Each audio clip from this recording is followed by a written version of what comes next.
이 시간 우리에게 주신 하나님의 말씀은 창세기서 39장 23절에서 21절에서 23절까지의 말씀입니다.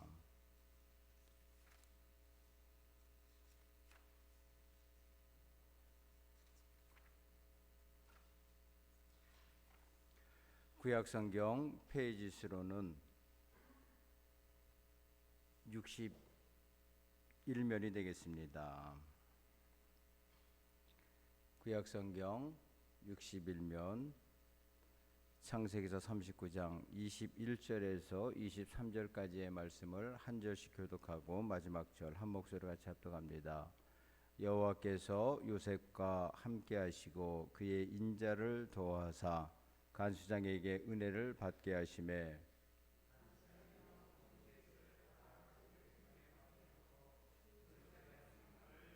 같이 합독합니다. 간수장은 그의 손에 맡긴 것을 무엇이든지 살펴보지 아니하였으니 이는 여호와께서 요셉과 함께 하심이라. 여호와께서 그를 범사에 형통하게 하셨더라. 아멘. 은혜가 충만하신 아버지 하나님 감사합니다. 거룩한 주님의 날 아버지 앞에 나와서 예배 드리게 하시니 감사드립니다. 나라가 어려움에 당해 있습니다. 어제는 많은 생명들이 죽음을 당했습니다. 아버지 하나님, 슬픔을 당한 많은 가족들 위로하여 주시옵소서. 오늘 이 예배 가운데 함께 하신 하나님, 주님의 말씀을 들고서 싸우니 이 시간에도 주님의 영으로 함께 하시고 하나님의 은혜가 임하는 복된 예배의 시간, 하나님의 음성 듣는 복된 시간 될 수 있도록 도와주시옵소서. 살아계신 예수님의 이름으로 축복하며 기도드립니다. 아멘. 참 안타까운 일이 발생했습니다. 즐거운 시간에 수백 명이 제가 예배 참여하기 전에 149명이 죽고 중상이 또 한 수십 명이 있는 것 같아요. 그래서 사망자가 더 늘 수 있다 이런 얘기를 듣습니다. 우리는 죽음 앞에서 참 그 안타까움,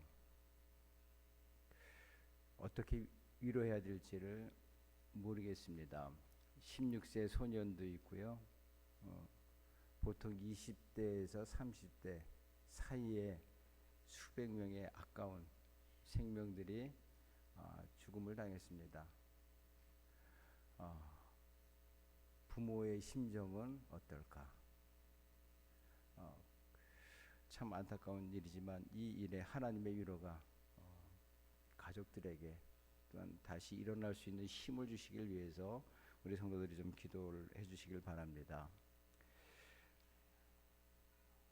오늘 본 말씀 지난주에 이어서 요셉에 대한 이야기를 이어나가겠습니다. 요셉은 하나님과 함께하는 사람입니다. 하나님께서 함께 하시는 사람이에요. 요셉은 하나님과 함께하기를 원했고 하나님도 요셉과 함께 하셨습니다. 우리의 삶 가운데 하나님이 함께 하신다는 의미는 하나님이 나를 아신다는 의미예요. 또한 나도 하나님을 안다는 얘기입니다. 우리가 하나님을 알고 믿음으로 고백하니까 그 하나님이 나의 하나님이 되어주시는 겁니다. 하나님의 자녀가 되는 권세, 특별한 권세입니다. 특별한 은혜입니다. 하나님을 세상의 지식을 가지고 알려고 해도 알 수가 없어요. 지식이 없어서 하나님 모를까요? 하나님에 대한 이야기가 없어서 하나님을 찾지 않을까요? 그렇지 않습니다. 하나님에 대한 얘기는 온 세상에 가득 차 있습니다. 그런데 하나님께 은혜를 입지 않은 사람은, 하나님께 택하신 사람이 아닌 사람은 하나님을 몰라요. 하나님을 바른 믿음의 고백을 할 수가 없습니다. 세상을 하나님이 창조하셨습니다. 우리는 믿음으로 고백합니다. 그런데 세상의 지식은 아니다. 세상은 자연스럽게 만들어진 거다. 참 안타깝잖아요. 하나님은 하나님의 형상으로 사람을 지었다고 하는데 사람의 지식은 우리는 미천한 먼지와 같은 존재다, 이렇게 얘기합니다. 하나님께서는 사람을 창조하시고요, 세상을 다스리라고 맡기셨습니다. 그런데 세상은 물질로 보기 때문에 생명도 물질로 봅니다. 그러니 사람 목숨을 빼앗는 것이 그냥 물건 빼앗는 거하고 마찬가지라는 얘기예요. 그런데 하나님께서는 피는 피로, 생명은 생명으로 갚아야 된다. 하나님께서 사람의 생명을 얼마나 소중히 여기시면, 사람에게 해를 끼치면 그 해를 너도 받아야 된다. 만약에 그를 해하였으면 너도 생명을 내놔라. 하나님께서 한 영혼 한 영혼들을 얼마나 사랑하셨으면 그러한 법을 만드셨겠어요. 네 생명이 아깝지 않느냐, 네 생명이 귀하지 않느냐, 그럼 내 이웃의 생명도 귀한 것이다. 하나님 보시기에 한 영혼 한 영혼이 천하보다도 귀하다. 우리가 눈에 보는 이 천하를 얘기하는 겁니다. 하나님이 만드신 우주 공간을 다 얘기하는 거예요. 이 우주 공간 내가 언제든지 만들 수 있지만 한 영혼은, 내 형상으로 지은받은 이 한 영혼은 이 천하보다도 귀하다는 얘기예요. 내가 하나님께 그렇게 여김 받는다는 것이 얼마나 큰 축복입니까? 오늘 요셉을 보게 되면 참 역설적인 장면이 나타납니다. 요셉은 형들의 미움을 받아서 애굽으로 노예로 팔려갑니다. 보디발 장군의 집에 종으로 들어가요. 그런데 그 종으로 들어간 그 보디발 장군의 집에 들어간 요셉에 대해서 성경 2절에서는, 39장 2절에서는 하나님이 요셉과 함께 하셨더라, 이렇게 얘기합니다. 종으로 아버지 집에서 상속자로, 또한 아버지께서 총애하는 아들로 살던 삶이 종으로 전락한 삶이에요. 또한 그렇게 믿었던 형들이 이제는 적이 된 상황입니다. 주변에 나를 도울 사람이 아무도 없는 노예로 떨어진 그 상황 속에서 소망이 없잖아요. 그런데 하나님이 그 가운데 요셉과 함께 하셨다고 말씀합니다. 여기서 끝나는 게 아니잖아요. 이어지는 말씀을 보게 되면 요셉 39장 1절서부터 19절까지는 보디발 장군의 노예로 들어간 장면이 나와요. 그런데 21절서부터 23절 이 세 절에서는 거기서 더 못한 데로 내려갑니다. 보디발 장군의 아내에 누명을 쓰고 감옥에 내려가는, 감옥으로 떨어지는 거예요. 감옥에 갇히는 겁니다. 내가 열심히 정직하게 하나님이 나와 함께 하시는 그런 일들을 하나님께서 요셉을 통해 보이시니까 보디발 장군이 하나님과 함께 하시는 요셉을 봅니다. 요셉 때문에 내가 잘 되는구나, 이 생각을 해서 요셉을 세워줍니다. 이제 평안한 삶이라고 생각했을 때 요셉의 삶 송두리째 흔들리는 거예요. 이제는 죄인의 신분으로 감옥에 갇히는 상황입니다. 그런데 오늘 21절 감옥에 갇힌 이 요셉에게 2절과 같은 말씀을 똑같이 하시는 거예요. 한번 21절 말씀 같이 한번 합독해 볼까요? 여호와께서 요셉과 함께 하시고 그에게 인자를 더하사 간수자에게 은혜를 받게 하시매. 아멘. 감옥으로 떨어진, 누명을 쓰고 감옥에 죄인의 신분으로 내려간 이 요셉과 하나님께서 요셉과 함께 하셨다. 얼마나 역설적인 상황이에요. 역설이라는 건 이런 겁니다. 뭐냐면 겉으로 드러난 상황을 보게 되면 모순되고 불합리해요. 이렇게 되지 않을 것처럼 생각되어집니다. 근데 그 내용은 진리라는 거예요. 아니 노예에서 죄인까지 떨어진 이 상황 속에서 하나님이 함께 하셨다. 아니 그럼 하나님께서 노예가 되게 하시고 죄인이 되게 하셨다는 얘기 아니에요.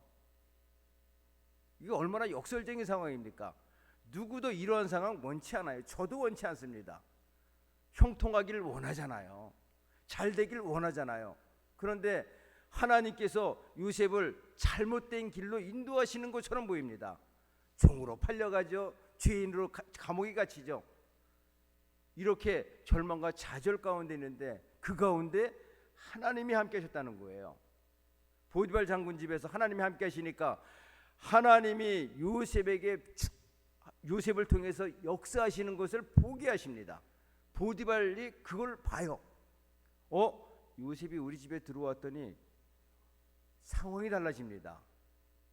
이전과 다르게 부해지는 거예요. 자신의 지위가 높아지는 겁니다.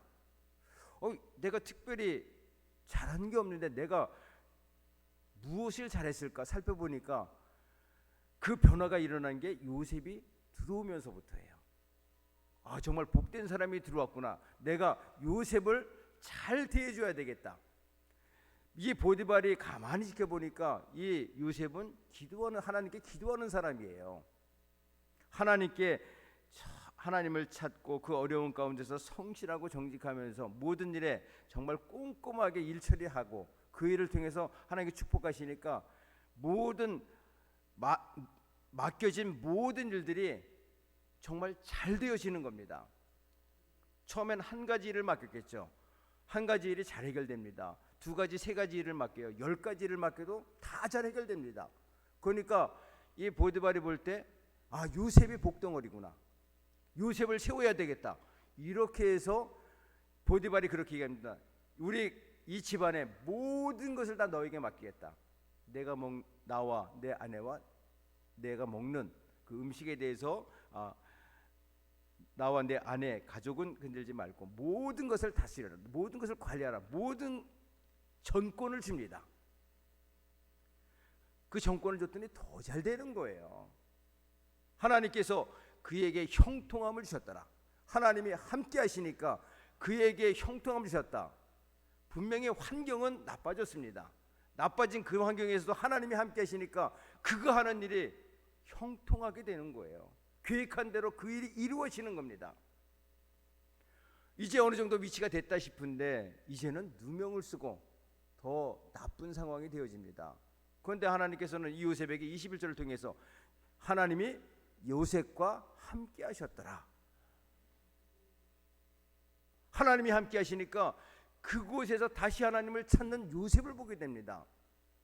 오늘 본 말씀에 그런 얘기는 안 나와요. 그렇지만 요셉은 보디발 장군의 집에서 했던 그 성실함으로 정직함으로 죄인임에도 불구하고요 모든 일을 순종하면서 하게 됩니다. 그러니까 감옥을 맡은 간수장이 보디발 장군처럼 하나님과 함께 계신 요셉을 보게 됩니다. 그에게 하나하나 일을 맡겨보니까 일이 너무 잘 처리가 되는 거예요. 내가 처리하는 것보다 누구에게 맡긴 것보다 더 잘 정리가 되어지고요. 뒤돌아보지 않아도 될 정도로 모든 것이 완벽하게 되어집니다. 그리고 이 간수장도 삶이 편안해지는 거예요. 그러니까 하나님께서 이 요셉, 감옥으로 떨어진 그 요셉과 함께 하신 하나님 때문에 그 감옥에서도요 잘 되어지는 은혜를 입습니다. 그래서 하나님께서 거기서 요셉에게 더 은혜를 주셔서 간수장의 눈에 들게 합니다. 그리고 보디발 장군의 집에서 마찬가지로 간수장이 요셉에게 맡긴 일은 하나도 뒤돌아보지 않아요. 왜냐하면 그렇게 믿을 수 있는 사람이라는 얘기죠. 요셉은 상황과 형편이 어떠하든지 그거에 상관없이 하나님 앞에서 맡기신 그 일을 성실하게 꼼꼼하게 정직하게 감당하는 사람입니다. 이러한 모습 속에서 요셉은요 그 고통 가운데 하나님을 더 가까이 만나는 겁니다. 아버지 집에서 풍성함에 복 주시는 그 하나님만 아는 것이 아니라 이제는 고통과 좌절과 절망 가운데서 함께 하시는 하나님을 보게 되는 거예요. 이 하나님을 보게 되니까 정말 어떠한 곳에 내가 죽음의 자리에 내려가도 하나님이 함께 하시면 나는 소망이 있다.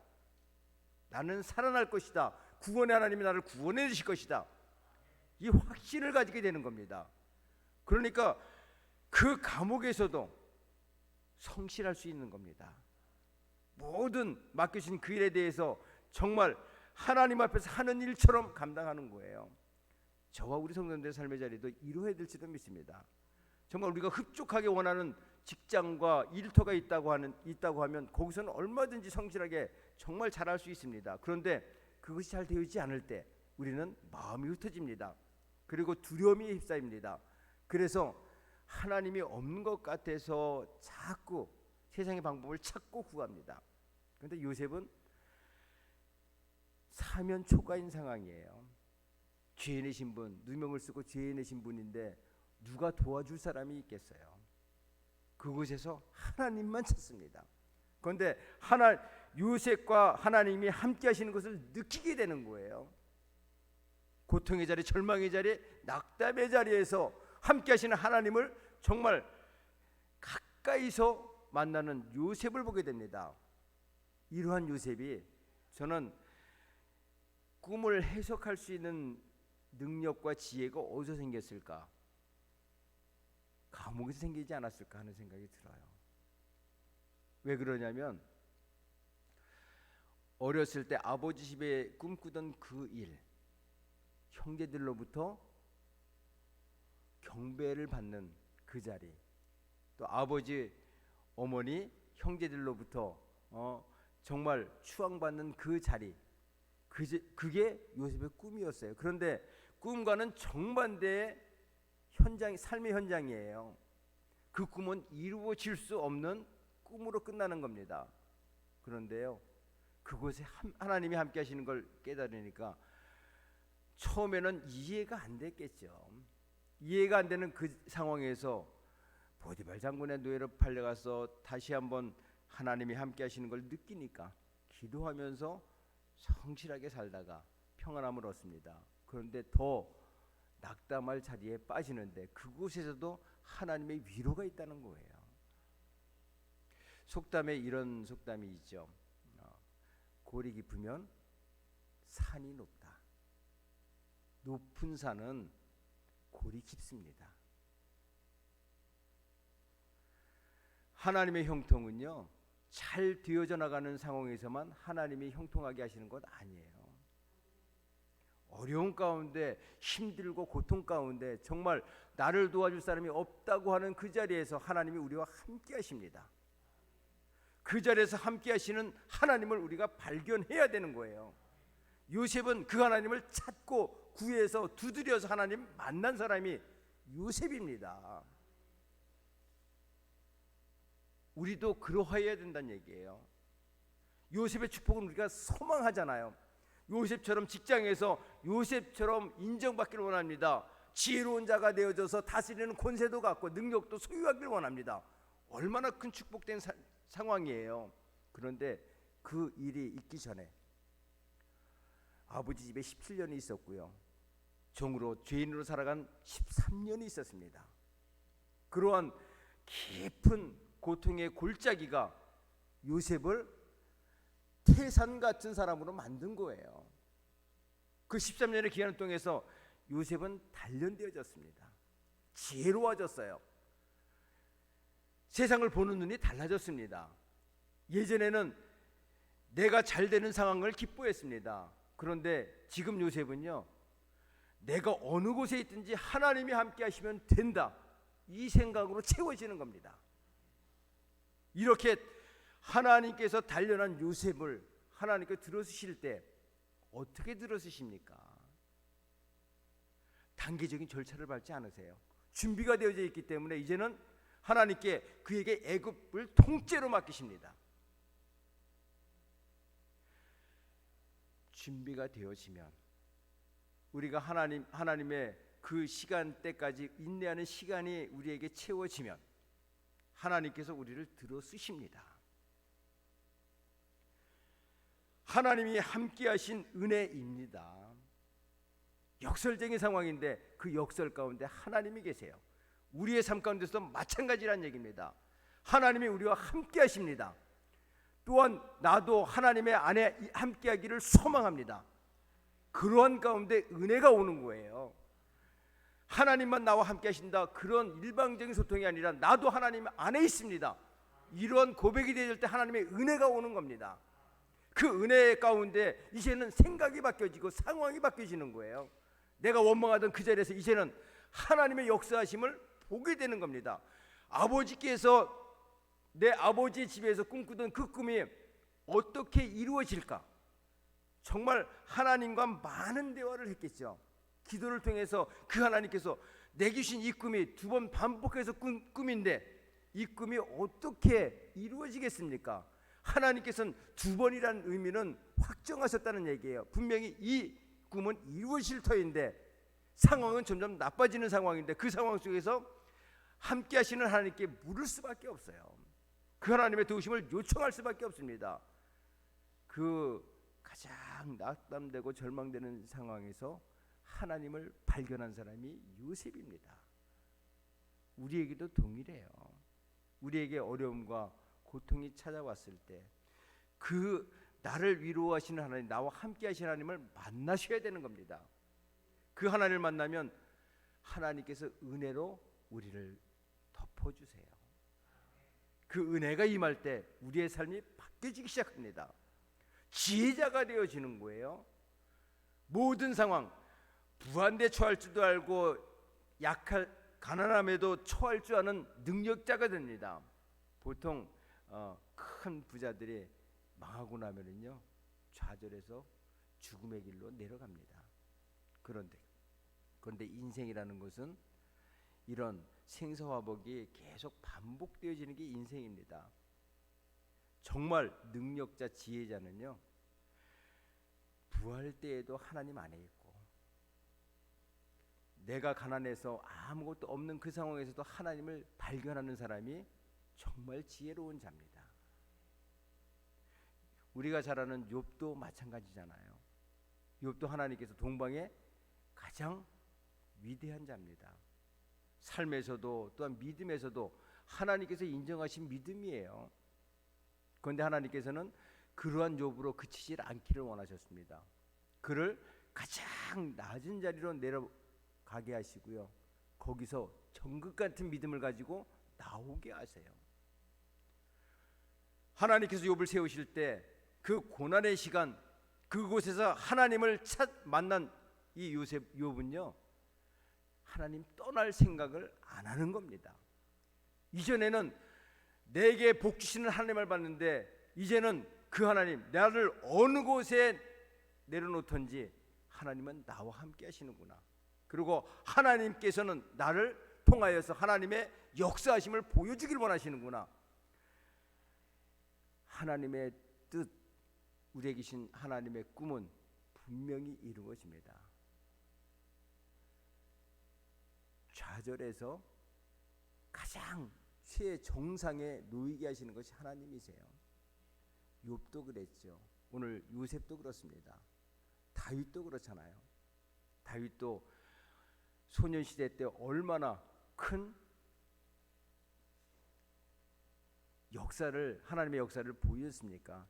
온 나라가 다 요셉을 추앙해요. 요셉만한 사람이 어딨냐? 저 소년이 골리앗을 물리쳤어. 그리고 또한 사울에 의해서 장군으로 세워졌을 때 가는 곳마다 하나님께서 함께 하셔서 연전연승합니다. 그러니까 이스라엘 백성들이 다윗을 주목할 수밖에 없어요. 하나님께서 다윗에게 기름 부으셨습니다. 사울이어서 이스라엘 왕으로 삼으셨어요. 먼저 하나님의 뜻이 다윗에게 있습니다. 그런데 이 순탄한 길을 통하여서 이스라엘의 2대 왕이 된 게 다윗이 아니에요. 사울에 의해서 얼마나 핍박받습니까? 정말 눈앞에서 창을 던져서 죽는 죽음의 자리를 2번이나 겪어요. 그리고 끊임없이 다윗을 죽이려고 하는 사울이 있습니다. 그 모든 역경을 이기고 난 다윗, 그는 가장 지혜로운 자, 위대한 왕이 되어집니다. 이게 하나님의 역사하심이에요. 하나님이 함께 하시는 요셉이었고 하나님이 함께 하시는 욥이었고 하나님이 함께 하시는 다윗이었습니다. 우리가 다윗의 축복, 욥의 축복, 또한 요셉의 축복을 기대한다고 하면 우리에게 그러한 높은 꿈, 아버지께서 이루게 하실 줄로 믿습니다. 그런데 그것을 감당할 만한 능력과 지혜를 먼저 소유하게 하시는 거예요. 우리에게 어려움이 있다. 그러면 그 어려움 가운데서 하나님을 찾기를 소망합니다. 그 하나님을 만나시면 세미하게 말씀하신 하나님의 음성을 들을 수 있어요. 이전에는 나를 축복하시는 하나님만 봤는데 이제는 이 고통 가운데 있는 나를 돌아보시는 하나님, 나를 위로하시는 하나님을 뵙고요, 거기서 소망을 갖습니다. 그리고 하나님 안에 있는 것이 기쁨이 되어지고 그 하나님 때문에 다시 한번 일어설 소망을 갖게 되어집니다. 그리하여서 하나님께서 나를 통하여서 이루시는 큰 역사가 이루어질 줄로 믿습니다. 저는 우리 열린교회 성도들이 요셉처럼, 욥처럼, 다윗처럼 쓰임 받으시기를 소망합니다. 내 지금 상황이 어렵다고 하면은 이 어려운 상황에서 하나님을 더 찾고 구하고 두드리시기 바랍니다. 하나님은 우리와 함께 하세요. 요셉이 어느 곳에 있든지 하나님이 함께 하신 것처럼 오늘 이 자리에, 예배 자리에도 함께 하시고 우리의 고난당하는, 또한 절망하는 그 모든 상황 속에 하나님이 함께 하십니다. 그곳에서 하나님의 위로를 받으시기 바랍니다. 그리고 하나님의 위로가 하나님이 함께 하시다는 그 확신을 가지고 그 가운데서 하나님의 꿈을 꾸시는 저와 우리 성도들이 다 되기를 주님의 이름으로 축복합니다. 하나님께서는 우리와 함께 하셔서 이루시는 그 역사의 주역들이 제가 되어지고 우리 열린교회 모든 성도님들이 다 되어지기를 우리 주님의 이름으로 축복합니다. 하나님 아버지 감사합니다. 하나님이 요셉과 함께 하시고